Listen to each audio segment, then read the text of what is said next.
On to our fifth and final question here. John, what's more likely when Daleman says one battle after another continues WB's streak of 40 million plus openings, or the streak is ended?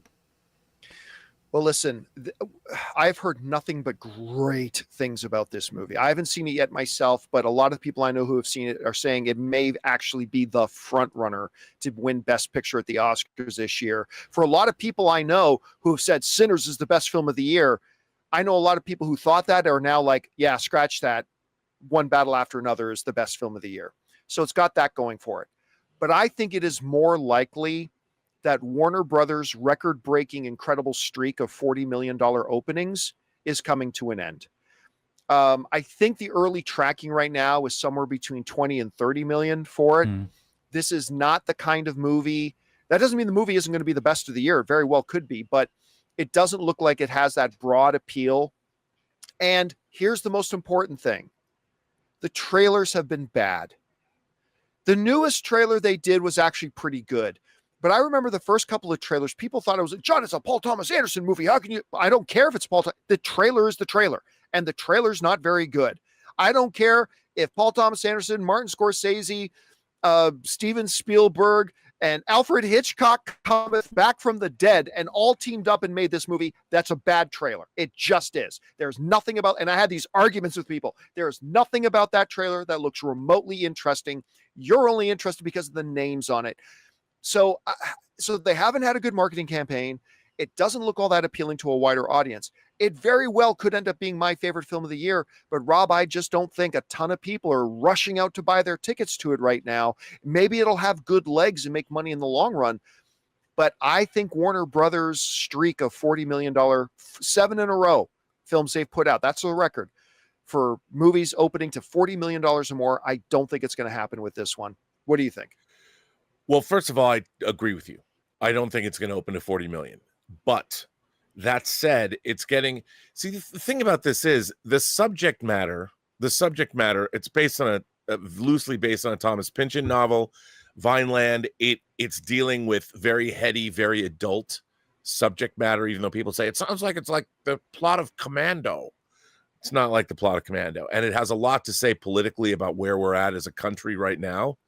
And it's being made by a master filmmaker. I mean, Paul Thomas Anderson is one of our best. And his subject matter, I mean, he made The Phantom Thread, which is a movie about a clothing designer. Even though it starred Daniel Day-Lewis, it's not like that. It was great. I loved it. I loved it. I loved Nobody saw it. Thread.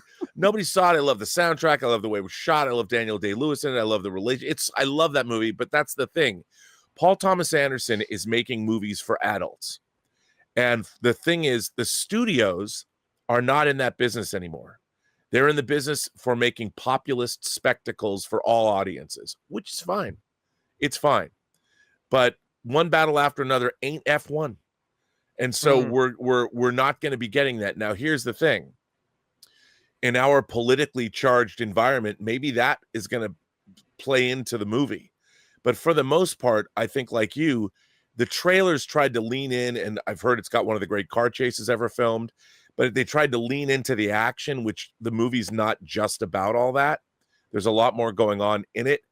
And like you, John, I thought the trailers, they've gotten better, but I'm watching these and they're not, there's something about those trailers where there's nothing in it that's appealing. There's a few good one-liners, but you're watching Leonardo DiCaprio play a character that he doesn't say or do one thing that made me like him in those trailers. And so I don't know if the audiences are going to flock to this movie, if at all.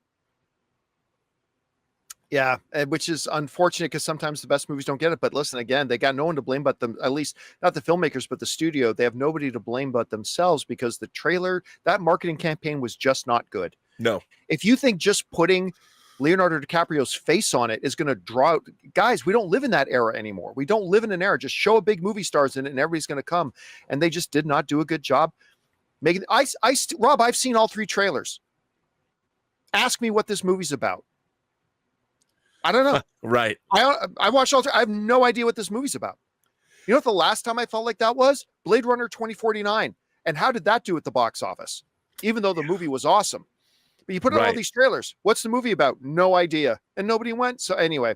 Hey guys, thanks so much for watching this video. Make sure you like the video, leave a comment, and subscribe to our channel. And don't forget, we have a daily podcast called the John Campea Show podcast, available on Apple Podcasts, Spotify, or your favorite podcasting app of choice. Go and subscribe to it today so it'll be there when you need it.